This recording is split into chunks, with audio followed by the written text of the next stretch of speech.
ദില്ലിയിൽ കനത്ത മഴയെ തുടർന്ന് തലസ്ഥാനത്ത് റെഡ് അലർട്ട് പ്രഖ്യാപിച്ചിരിക്കുകയാണ്. റോഡുകളിലും മെട്രോ സ്റ്റേഷനുകളിലും വെള്ളക്കെട്ട് രൂക്ഷമായി. വിവരങ്ങളുമായി അബ്ദുൾ റഷീദ് ദില്ലിയിൽ നിന്ന് ചേരുകയാണ്. അബ്ദുൾ റഷീദ്, ദില്ലിയിൽ വലിയ മഴയാണ് പെയ്തുകൊണ്ടിരുന്നത്. ഇപ്പോൾ മഴയ്ക്ക് ശമനമുണ്ടോ? വെള്ളക്കെട്ടൊക്കെ കുറഞ്ഞിട്ടുണ്ടോ? എന്താണ് ഇപ്പോഴത്തെ ഒരു അവസ്ഥ?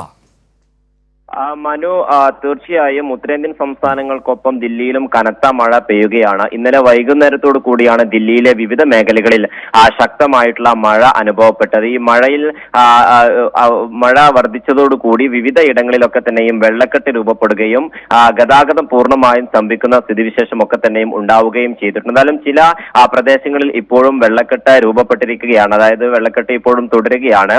പ്രധാനമായും ഈ ഓൾഡ് ദില്ലി മേഖലകളിൽ അടക്കം യമുന നദിയിൽ ക്രമാതീതമായ വെള്ളം ഉയർന്നതൊക്കെ തന്നെയും ഈ താഴ്ന്ന പ്രദേശങ്ങളിൽ വെള്ളക്കെട്ട് നിലനിൽക്കുന്നതിന് കാരണമായിട്ടുണ്ട്. ഈ മേഖലയിലുള്ള ആളുകളോടൊക്കെ തന്നെയും ജാഗ്രതാ നിർദ്ദേശം പാലിക്കണം എന്നുള്ള കാര്യം കൂടി ഇപ്പോൾ ഗവൺമെന്റിന് സർക്കാരിന്റെ ഭാഗത്ത് നിർദ്ദേശം നൽകുകയും ചെയ്തിട്ടുണ്ട്. അതേസമയം ഇന്ന് രാവിലെ ഈ മഴയ്ക്ക് പിന്നാലെ ദില്ലിയിലെ വിവിധ മേഖലകളിൽ ഭൂചലനം ഉണ്ടാവുകയും ചെയ്തിട്ടുണ്ട്.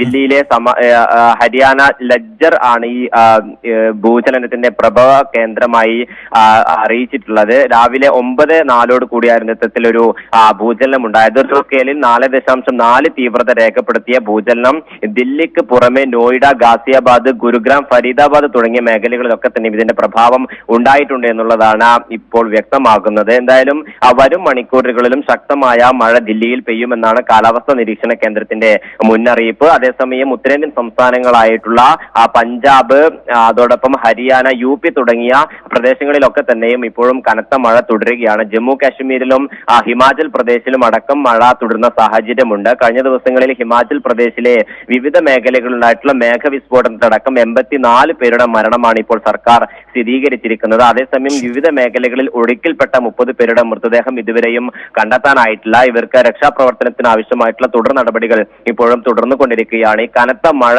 ഈ രക്ഷാപ്രവർത്തനത്തിനടക്കം ഇപ്പോഴും തടസ്സം നേരിടുന്നുണ്ടെന്നുള്ള കാര്യമാണ് NDRFന്റെ സംഘങ്ങളൊക്കെ തന്നെയും ഇപ്പോൾ വ്യക്തമാക്കുകയും ചെയ്തിട്ടുള്ളത്. എന്തായാലും ശരി അബ്ദുൾ റഷീദാണ് വിവരങ്ങൾ നൽകിയത്. രാജ്യ തലസ്ഥാനത്ത് വലിയ മഴ, അതിന്റെ കൂടെ ഭൂചലനവും ഉണ്ടാവുകയും ചെയ്തിരിക്കുന്നു. വിവരങ്ങളാണ് അബ്ദുൾ റഷീദ് നൽകിയത്.